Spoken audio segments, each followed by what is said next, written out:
Ah, damn it. What was all that time? All that time. Goffo, I got to give you my phone number so you can text me. That way you can tell me sooner. Jeez. I just went through all of that. And then, of course, I did it again. Done it before. I muted myself before. But anyway, this is basically a video to get people to follow my ham radio channel. And we were looking at Zeaster. That didn't want to work. So we went to aprs.fi. K2RN-10, 145.03. That's a WinLink. N2JNT. It's an iGate and Digipeater over in Brunswick, New York, which is up in Troy, obviously. I'm down here somewhere. K2, let's see. That's a WinLink. Oh, we just got a message here. I don't know. You probably can't see it. Oh, there's so many. Please turn off cap lock, scroll lock, and other modifiers. Did I have caps lock on? No.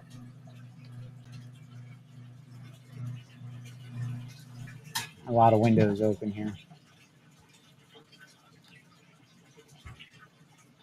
Oh, I got a bulletin from here. I'll show you the bulletin that I got. Got a bulletin on.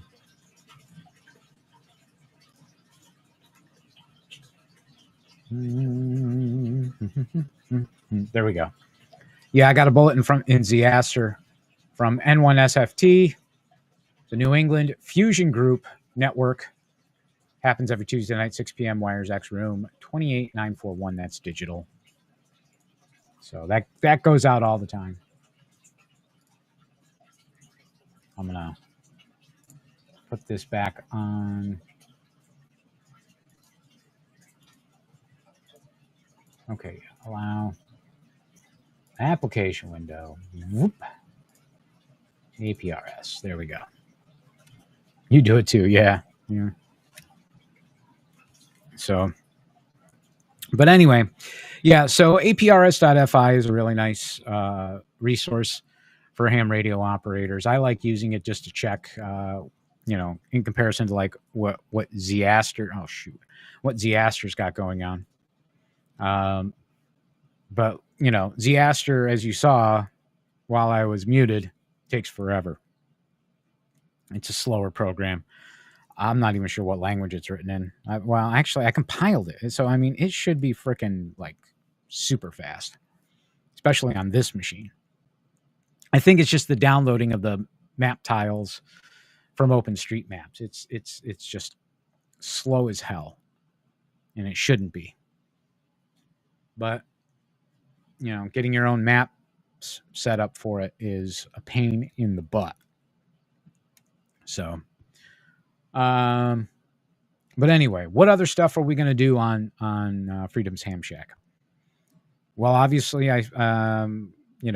we'll talk about different modes that I work on. We'll look at modes that seem interesting that I want to kind of play around with. Maybe you will too.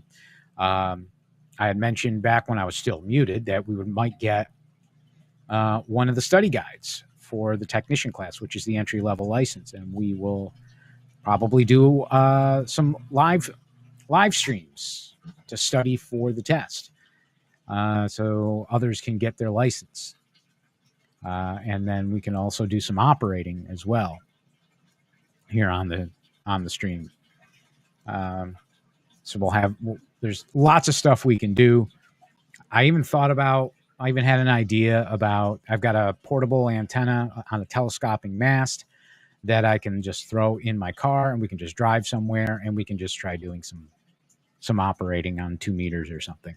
Actually, well, yeah, I mean, I could come up with a basic HF antenna, and I've got my 817, which is a QRP rig, and we could probably power it from the car and do some operating that way.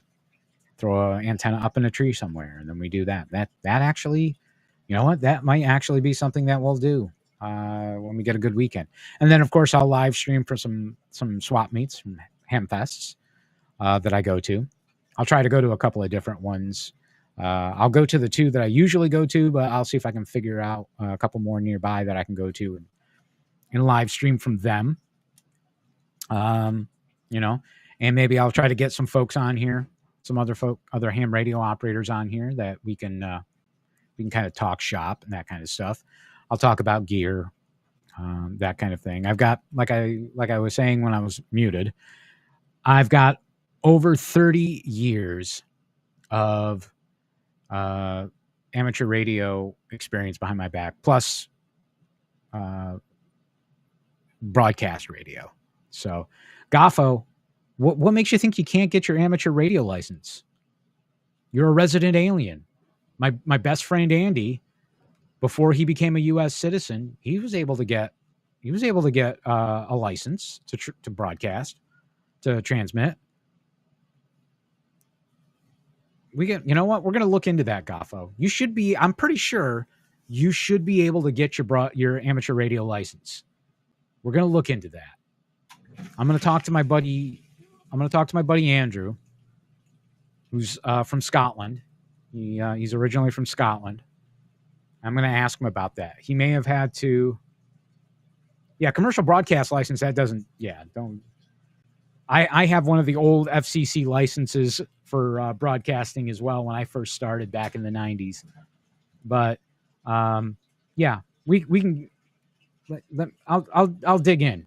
We'll figure it out. We'll be able to get you your ham radio license. We'll get you on the air.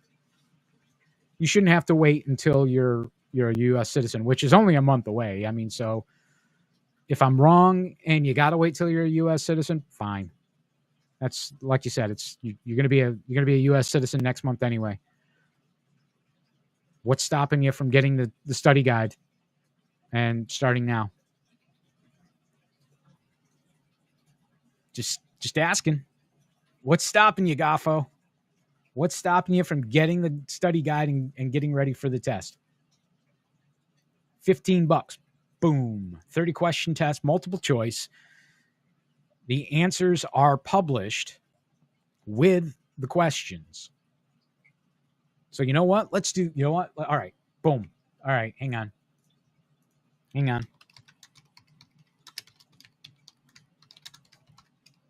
I can't remember. Ham Radio Prep. It wasn't that one. Hamexam.org. No, maybe it was Ham Radio Prep. Let me see. Maybe it was Ham Radio Prep that I did. No, it wasn't Ham Radio Prep. That's the one that keeps doing the ads all. Maybe it was Ham Exam. Let me see. Is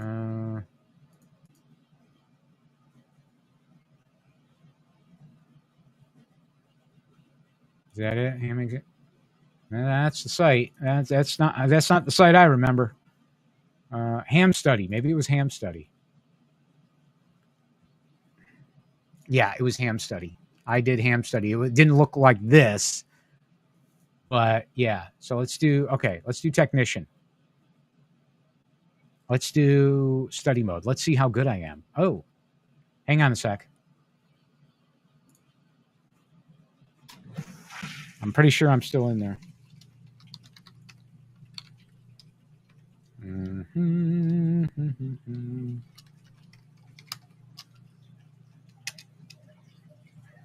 Invalid username or password. Okay. Forgot password. No account matching. Oh, gee. Maybe I just did it as a guest then. You know what? Fine. Continue as guest. Technician. Boop, boop, boop, boop, boop, boop, boop, boop, boop, boop, boop, boop, boop, boop, boop, boop. Boopy boop boop boop. Boop boop. Study mode. Boom.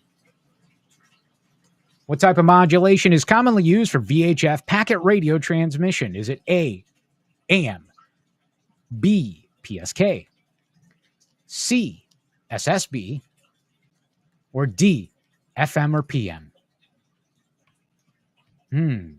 Which one? Let's see. Boom. Incorrect. Show the correct answer. It is FM or PM. Man, I'm not doing too good. It's been a while. I'll admit it. What should you do before calling CQ? Make sure you are authorized to use that frequency. Always ask if the frequency is in use. All these choices are correct. Listen first to be sure that no one else is using it. It's all of these choices. So you want to make sure that you're authorized to use that frequency. You can get a band plan chart from the ARRL. You can download the PDF and just print it out, or you can get one at a Hamfest. They got them. You walk by the table and whoosh, grab one. And then, of course, you listen to see if anybody's using the frequency next. If you don't hear anything after a minute or so, then you ask if the frequency is in use. And it's just as easy as keying the mic and saying, is the frequency in use? KB2MOB. You would use your call sign, but yeah. So all those answers are correct. Good. Okay. So I'm at 50%. Let's go. Yeah, I should have listened to you, Goffo. You probably got more engineering knowledge than me. I don't know. What is the unit of frequency? Is it a Tesla, a Henry, a Hertz, or a Farad?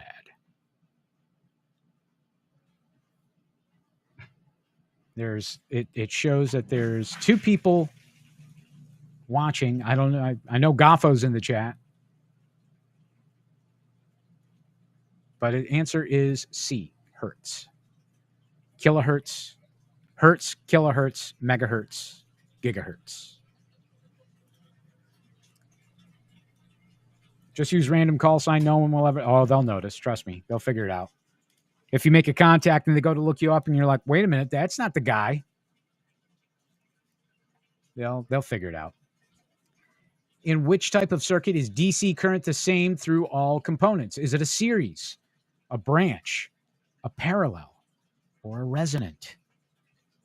In which type of circuit is DC current the same through all components? Do do do do do do do do do do do do do do do do do do do. Okay, we're gonna say what? What are we saying? I'm gonna say resonant. No! What is it? Series circuit. Okay, series. That's where everything's in line. Okay. All right. Gotcha. What is approximate bandwidth required to transmit a CW signal? Is it 2.4 kilohertz, 150 hertz, 15 kilohertz, or 1,000 hertz? What's the bandwidth required to transmit a CW signal?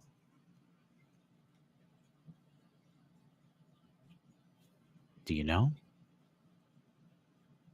Goffo said all the above to the last one. Do you know? Hop in the chat and tell me. Do you know?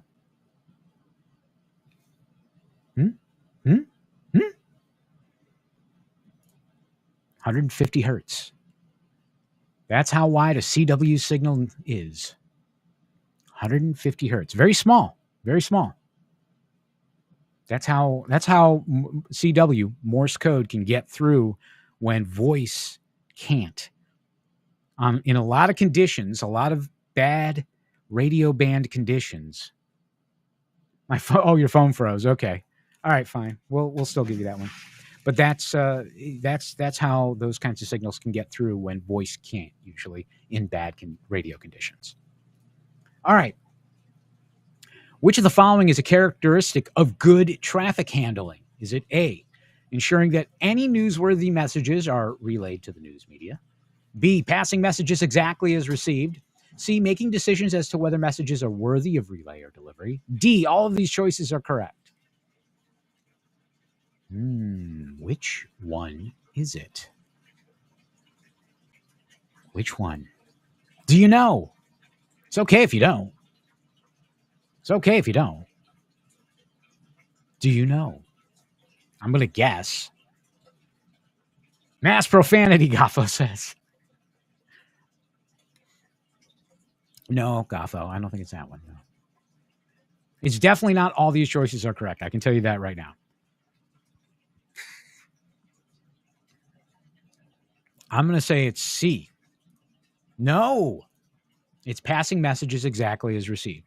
So when actually you do, there's actually a thing called a radiogram that you can do with amateur radio. There's nets that happen on local repeaters as well as on high frequency HF worldwide that you can pass what's called traffic messages back and forth. You can create a radiogram with a particular with ham radio operators, and they can transmit it down the line. I used to do that with friends, other ham radio friends. I had a friend out in Syracuse, near Syracuse in Liverpool, New York, Kay Kingsford.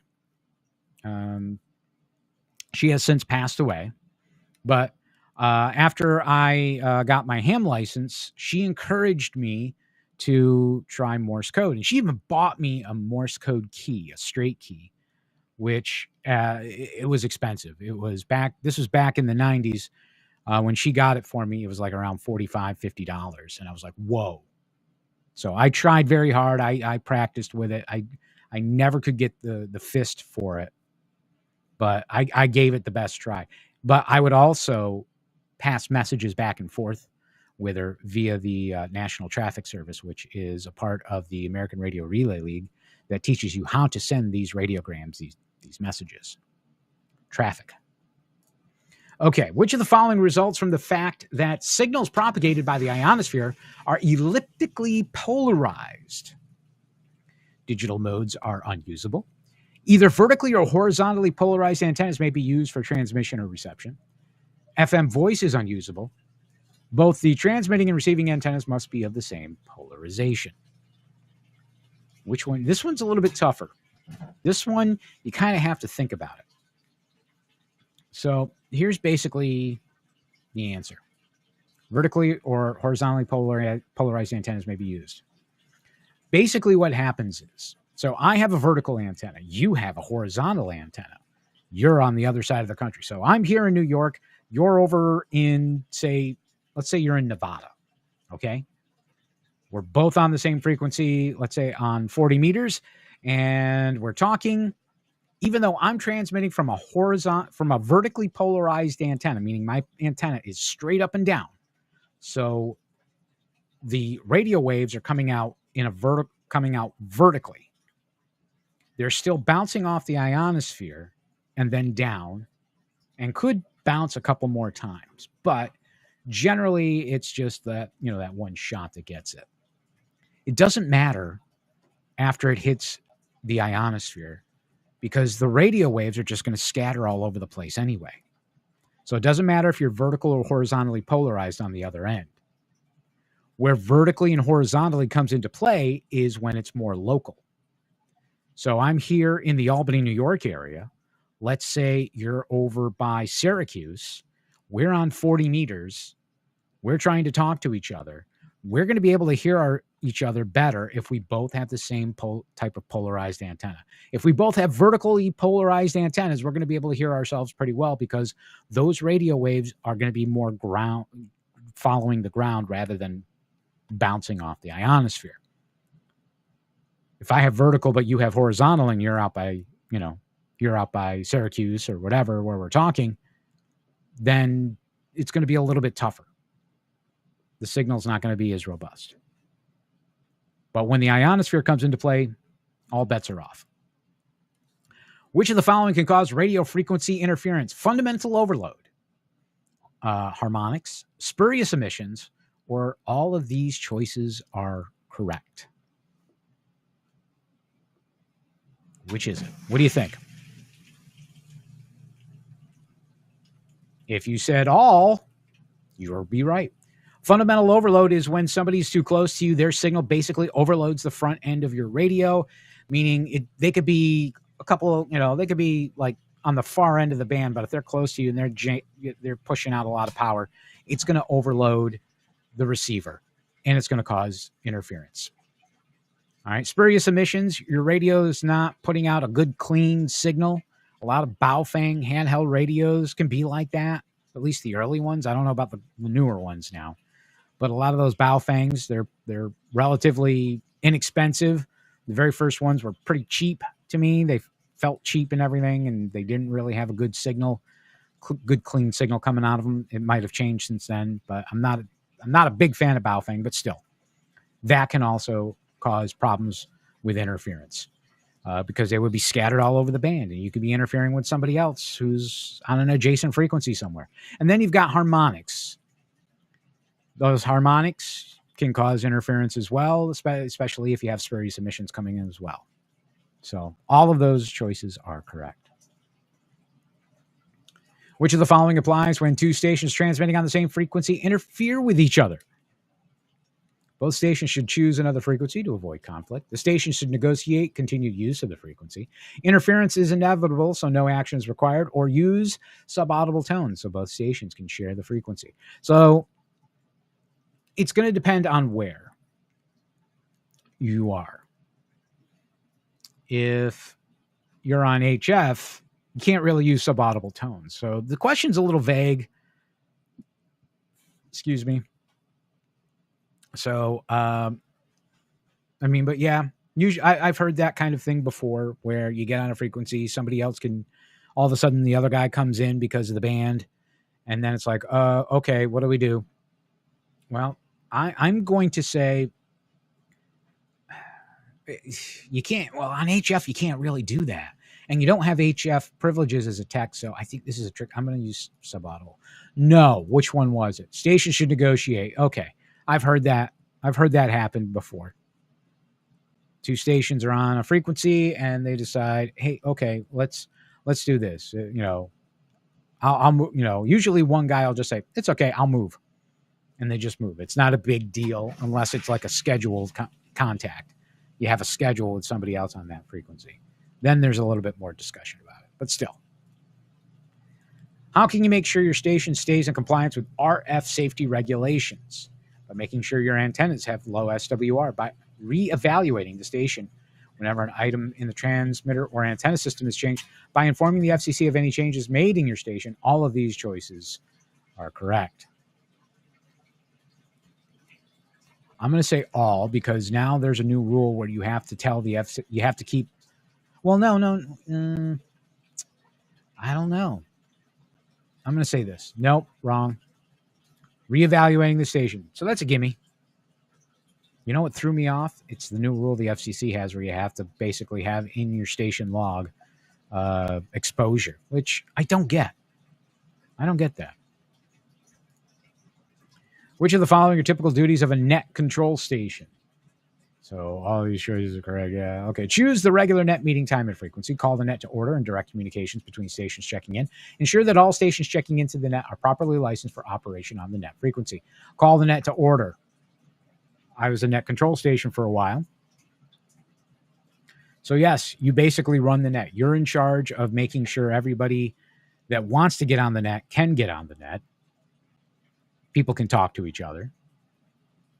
And keeping it in order, keeping it neat and tidy. Net control stations direct. Everybody goes through the net control. Everybody. What type of switch is represented by component 3 in figure T2? Okay, so where's 3? 3, right here. That guy right there. What is that? Is it a single pole, single throw? Is it a double pole, single throw? Double pole, double throw, or single pole, double throw? Do you know? Single pole. Boom.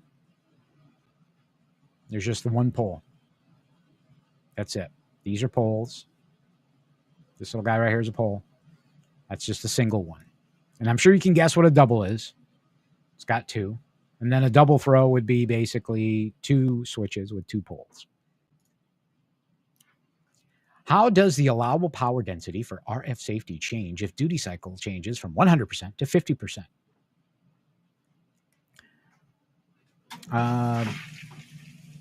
Well, the duty cycle is how long a transmitter can transmit before it has to turn itself off. If it's 100% duty cycle and you go down to 50%, I would say it would probably decrease by nothing, because it's the same amount of power. So there is no adjustment for the duty cycle? No! What was it? It increases by a factor of 2? That's okay. I did not know that. If you change the duty cycle from 100% to 50%, it increases. I did not know that. Wow, maybe I need to take maybe I need to get a study guide and take the technician license again. But I mean, then again, I'm an extra class, so I don't really have to. I've already got my license, so. But still, I should know this stuff. What type of modulation is commonly used for VHF packet radio transmissions? Frequency shift keying? No, it's. Oh, we already had that question. Wait a minute. Didn't we have that question before? It's trying to fool us. Don't let it fool us. All right. Which type of circuit is DC current the same through? It's throwing the same questions at us again. Which of the following applies when two stations transmitting on the same interfere with the? Oh, okay. Negotiate continued use of the frequency. Why it's sending us the same questions again. Chat, what's going on with that? Are they trying to make sure we're paying attention? Which of the following is a characteristic of good traffic handling, ensuring? Let's see, passing messages exactly as they received. Okay, I think these are freebie questions at this point. What is the current? What is the current in a circuit when an applied voltage of 120 volts and a resistance of 80 ohms? 120 volts, 80 ohms. Hang on, I got to get my calculator. I think this is Ohm's law.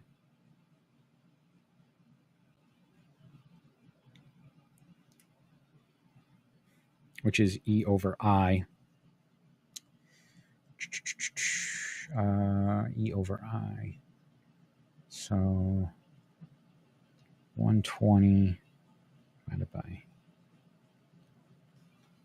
So we're going to say 1.5 amps. Yep. So Ohm's law, the formula is, here, let me do it here.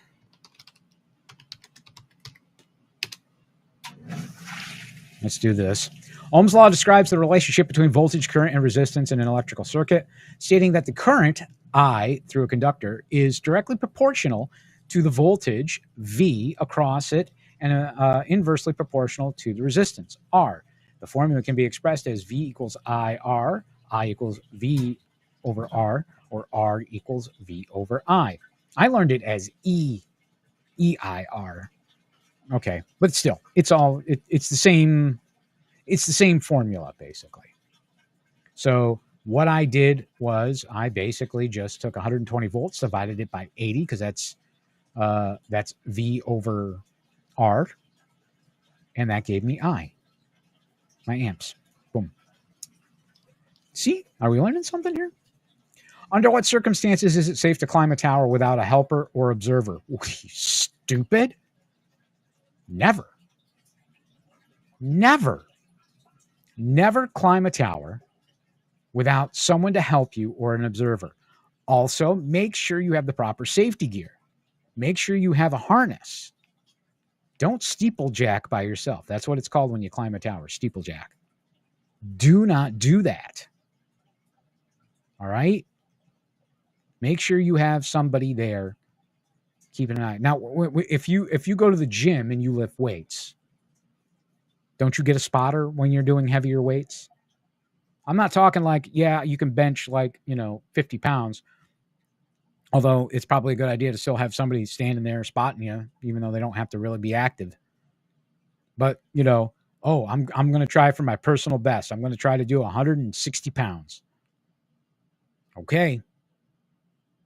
Make sure you got a spotter, because if you can't lift it after, 10 tries, boom, you could drop that right on your chest. AM will kill you instantly. Oh, hell yeah.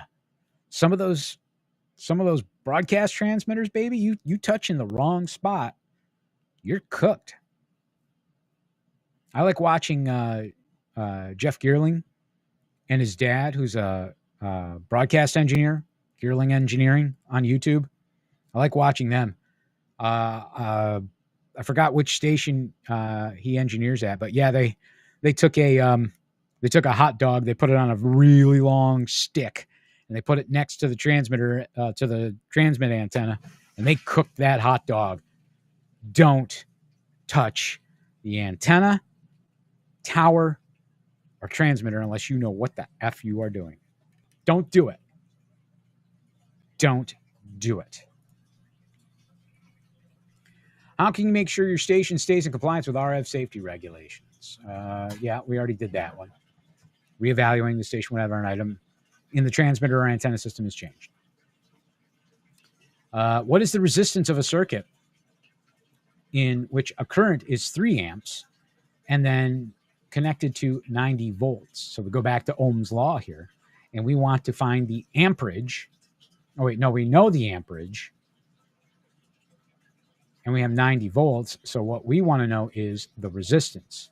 So we have to divide voltage by the amps. So back here we go. 90 divided by 3 gives us 30 ohms. Simple, right? Pretty simple. How does the allowable power density for RF safety change if the duty cycle changes from 100? Yeah, it increases by a factor of 2. They're throwing the same questions at us here. This is study mode, so it's not like a practice test. This is just they're just throwing random questions at you. What is the name of a circuit that generates a signal at a specific frequency? Oscillator. It oscillates boom, boom, boom, boom, boom, boom, boom, at a particular frequency. All right. What type of modulation is commonly used for VHF packet radio? We did this. Not going to fool me again. What does the term traffic refer to in net operation? Messages exchanged by net stations. I was talking about that earlier. The messages you exchange is called traffic. What is CW? A type of electromagnetic propagation, digital mode used primarily on 2 meters, a technique for coil winding, another name for Morse code transmission. Morse code. CW is Morse code. All right. Which decibel value most closely represents a power increase from 5 watts to 10 watts? I can't remember the formula for this. Shoot, brain fart. 5 watts to 10 watts. I'm going to say that's a 3 dB. Yes, 3 dB. I called it. Okay. I'm usually good with the decibel ones when it comes to figuring it out, because it's like 1.6 or something like that. So 1 dB like is quarter your power. 1.6 dB is like a quarter of your power increase. So that means like a 3 dB or something. Why are simplex UHF signals rarely heard beyond their radio horizon? UHF signals are absorbed by the ionic D region. They are too weak to go very far. UHF signals are usually not propagated by the ionosphere. FCC regulations prohibit them from going more than 50 miles. No, they're not propagated by the ionosphere. They're a line of sight, just like Wi-Fi, which can get very, which has trouble going through, walls and stuff. UHF signals are line of sight, so they can't go over. So they can't bend around the horizon. You're updating your tag. Don't worry about it. You're fine, Goffo. You're fine. This isn't going to be the last time I do something like this. You're fine. Don't worry about it. I got 20 minutes until dinner, so I just wanted to make sure I streamed today. Wanted something, I'm going to try to do a stream after work every day if I can. Possibly. Depends, but this is good. So I'm going to move this video over to 5 gigahertz really sucks at going through walls. Wet paper will stop it. But this video will get moved over to my ham radio channel. This is just basically because the Freedom Otter Show channel has the most followers. I'm using this to kind of get the word out. And then I'll move this video over and then I'll kind of pimp it out. I'm a pimp. I'm a smooth data pimp. All right. Smooth data ham radio pimp. What weather conditions might decrease range at microwave frequencies? High winds, precipitation, low barometric pressure, colder temperatures. Precipitation, like I said, Wi-Fi, 2.4, 5 gigs, 10 gigs. It has trouble even with wet paper. So precipitation, rain. If you have satellite television, if you have like DirecTV, Dish Network, all right, that's why your signal gets junky. That's why your signal goes caca during rain, like here right now where I'm at in New York.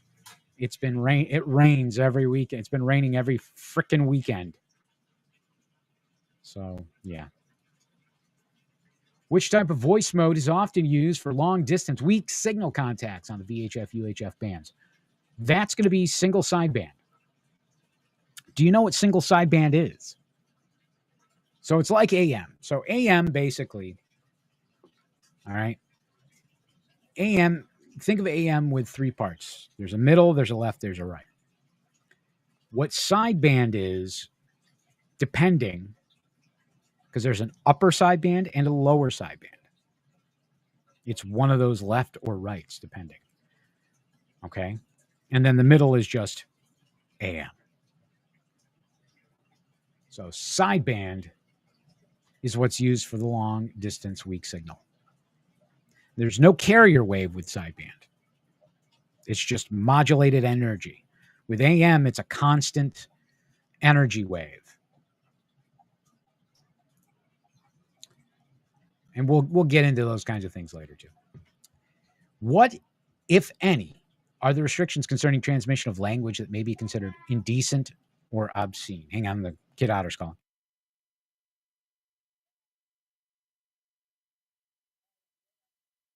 I was just told it's dinner time, so this will be our last question for this one. What, if any, other restrictions concerning transmissions of language that may be considered indecent or obscene?